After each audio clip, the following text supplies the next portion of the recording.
Hello there.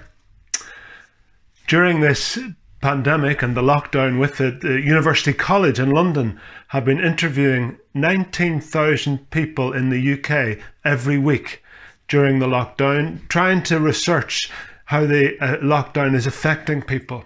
That research has been led by Professor Daisy Fancourt, and she said that previous research in previous quarantines had shown that people always kind of felt worse and less quality of life during a quarantine. But now, this time, the research is discovering that at least some people have found the lockdown to be a good thing because their life has got simpler and a lot of choice has been removed, with the result that people are focusing a lot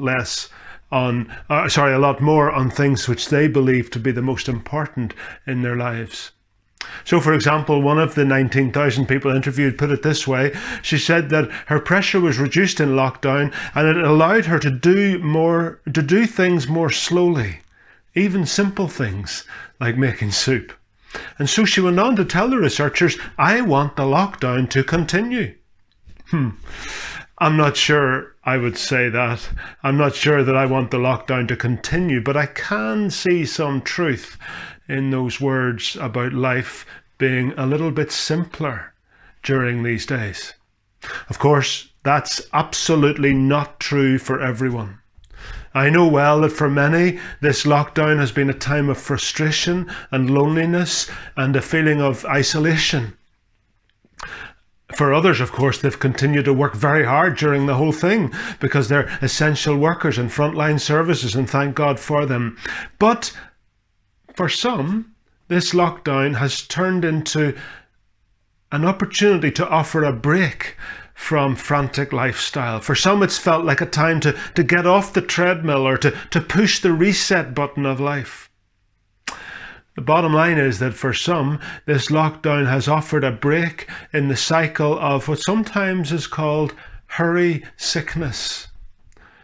And hurry sickness is often a feature of life for many in Ireland and indeed across the Western world.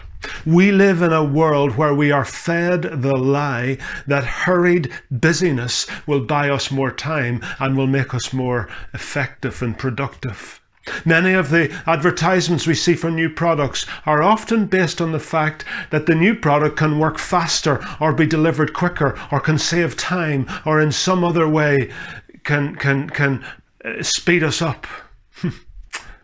And yet it's a fact of history that during the last century or so, in parallel with the increase in labour-saving and time-saving devices, has come a decrease in spare time. And then in this context, here's what the Christian must especially realize. Hurry is the great enemy of spiritual life. Hurry can destroy our souls. Hurry can really prevent us from having a full relationship with God. Hurry can keep us from having the life in all its fullness that Jesus wants us to have. John Ortberg puts it this way: again and again, as we pursue spiritual life, we must do battle with hurry. For many of us, the great danger is not that we will renounce our faith. Rather, it is that we will become so distracted and rushed and preoccupied that we will settle for a mediocre version of our faith. We will just skim our lives instead of actually living them. John Ortberg's own story is that this area has been one of the great battles of his own spiritual life.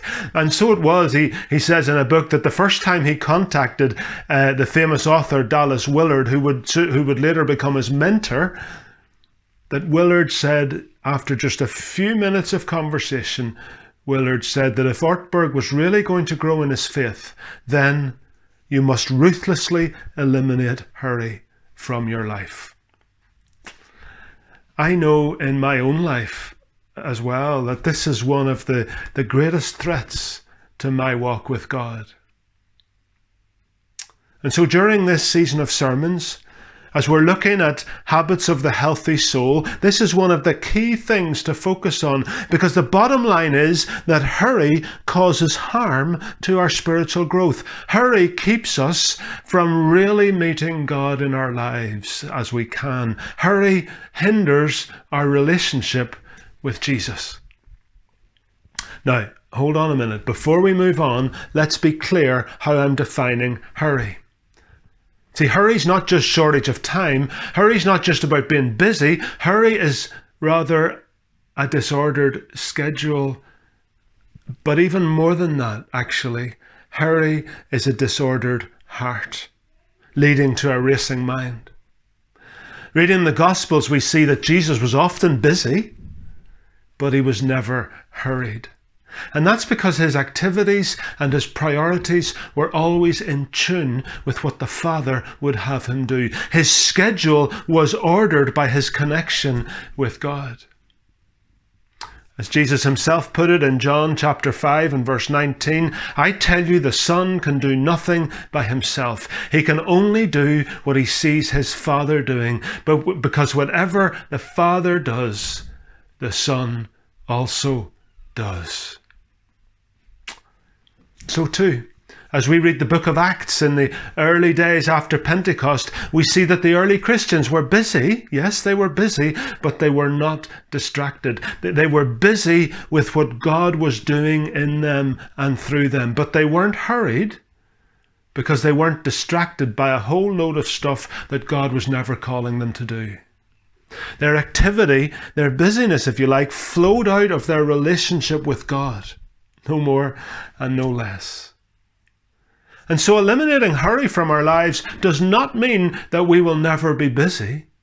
Jesus often had lots to do, but he never did it in a way that severed the life-giving connection that was between him and his Father in heaven. Jesus was often busy, but never hurried.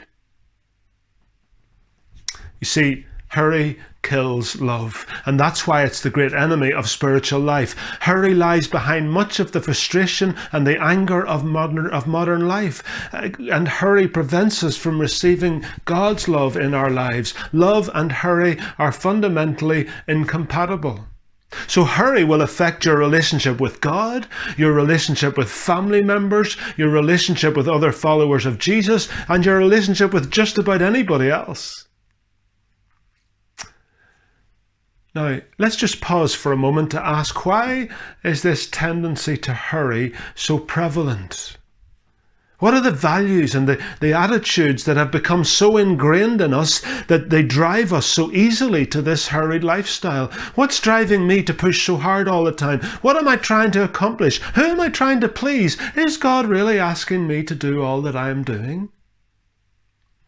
See, very often it's the story of the seed that fell among the thorns in the parable of the sower in Luke chapter 8. The story of the seed that fell among the thorns stands for those who hear the good news, but, verse 14, but as they go on their way, they are choked by life's worries, riches, and pleasures. You know, it is a fact that hurry sickness is usually a feature of societies that are rich in material possessions. Societies who are rich in material possessions usually end up time poor. But on the other hand, it's often sisters and brothers in countries which are poor in material possessions who can show us how to be rich in time, how to live in a way that's not driven or hurried, how to live each moment and each day fully. It's reminiscent of 1 Timothy 6, verses 6 and 7. Godliness with contentment is great gain. For we brought nothing into the world, and we can take nothing out of it. Godliness with contentment is great gain. One of the symptoms of hurry sickness is clutter. Sometimes I feel hurried and busy when actually it's the clutter in my head that's racing of all the things I think I ought to do, or it's the pile of stuff that I have decided that I have to read, or it's all the stuff that I've put in my diary that I feel I have to do and then feel guilty when I don't do it all, or feel guilty when I don't read all of the magazines and books that I've set aside to check out. Again, I don't see this in the Gospels. I don't see Jesus leaving a pile of things undone, because he only attempted to do what he was meant to be doing in the first place. And I don't see Jesus trying to multitask. You know, sometimes it's said that men can't multitask. Well, that's not true. I'm a man and I can multitask, but I'm not proud of it and I'm trying to stop it. So if you've got hurry sickness that's affecting your relationship with God and with others, what's the cure? Well, one thing's for sure. It won't happen automatically. We will not become unhurried on our own automatically. We have to put things in place to slow us down a bit until it becomes a habit. And that's an important general principle, actually. That's what spiritual disciplines are all about. As Dallas Willard puts it, spiritual disciplines are a matter of taking appropriate measures, activities of mind and body, done to bring our whole selves into a more effective cooperation with Christ and his kingdom, so that we can experience more and more of his life and power. That's why spiritual disciplines are sometimes called means of grace or exercises unto grace. In other words, things that we do, decisions of our will, which we make on a regular basis, which eventually then get ingrained into us as habits that we do more automatically.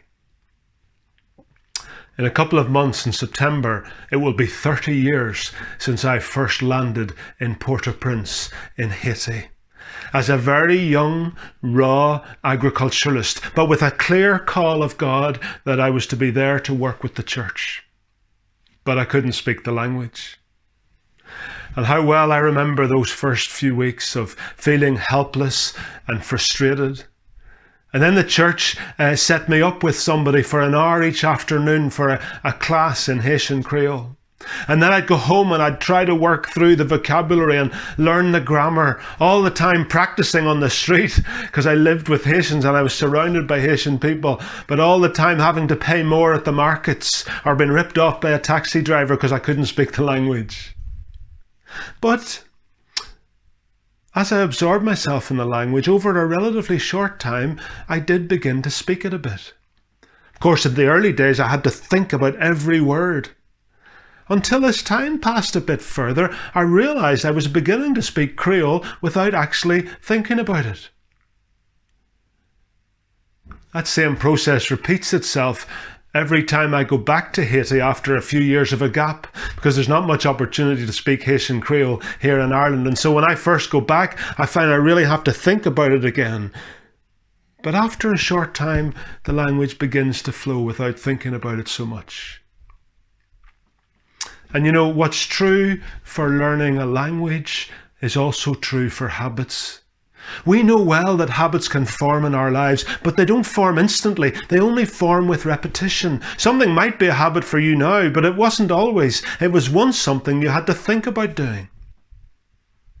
I was reading this week of Dr. William de Vries. Have you ever heard of him? He was the surgeon who was the first person to install an artificial heart in a human being. But before he did the first operation on a human being, he'd practiced the same thing many, many times on animals. And he said this: the reason you practice so much is so that you will do things automatically, the same way every time. So that's what spiritual disciplines are about. That's why we're having this sermon series called Habits of the Healthy Soul. We aim for unthinking readiness to follow Jesus more closely, but that won't happen automatically. We begin by doing things intentionally until they become habits. So how does all that relate to the topic I'm speaking about today? This hurry sickness that can really hinder our walk with God. Well, the only way to cure that is to begin making decisions to do things in our lives that will slow us down. The options are endless and will vary from person to person. For example, sometime try choosing the longest queue at the supermarket checkout instead of watching for the shortest. Or drive in the slow lane on purpose on the motorway praying for people that pass you by instead of blowing the horn at them. Or maybe you're a person that actually needs to learn to sit down and eat your food at a table and take time to chew it. And those are just little examples. The list is endless. But for the sake of our relationship with God, we need to find ways to deliberately choose waiting. To find ways that make us slow down and make hurry impossible. And over time, we begin to notice that when we're hurried and hassled, then we begin to check ourselves and refocus on Jesus and say, I'm hassling again. Why? Slow me down, Lord. Slow me down. And more importantly, Lord, please help me to discern what is in my schedule that shouldn't be there because there's too much in it at the moment. Let me finish with an example from the life of Jesus as recorded in Mark chapter 6. In verses 7 to 12 of that chapter, we see that Jesus sent the 12 disciples out 2 by 2 into the neighbouring villages. And all kinds of wonderful things happened as they preached the good news and as they prayed with people. And so God used them mightily. And then in verse 30 we read, the apostles, they came back and we read, they gathered around Jesus and reported to him all they had done and taught. No doubt they really wanted space to share with Jesus all that had happened and to hear his comments on it. But we read in verse 31, because so many people were coming and going, they didn't even have the chance to eat. It was that hectic. For some people, that describes their lifestyle. And in fact, some people think that actually that's the way you ought to live your life. That kind of crazy business without even time to eat, that's a good thing, some people would say. And if your life's not like that, then it's because you're lazy or idle and God's not pleased with you and you're not productive enough. But that statement in Mark's gospel isn't meant to be a commendation. It's not saying that it's a good thing that they were rushed off their feet. And we know that it's not a commendation because of the rest of verse 31, where Jesus said to them, come with me by yourselves to a quiet place. And that's just one example of many that we can find throughout the Gospels where we see that Jesus made sure that he put those spaces in his day, that if the pressure was on to move faster, then his Father would have him slow down. If the pressure was on to move faster than his Father would have him move, then Jesus slowed down. And so here's the thing. If we want to follow somebody, we can't go faster than the person we're following. So if you want to follow Jesus and live your life in full relationship with him, then you can't hurry. That's why Dallas Willard said, you need to ruthlessly eliminate hurry from your life. I've really been learning that in the last year or two. And it's really true. Hurry disadvantages and disables and hinders our relationship with God. But walking at pace with God is the way to life in all its fullness. Ruthlessly eliminate hurry from your life. Amen.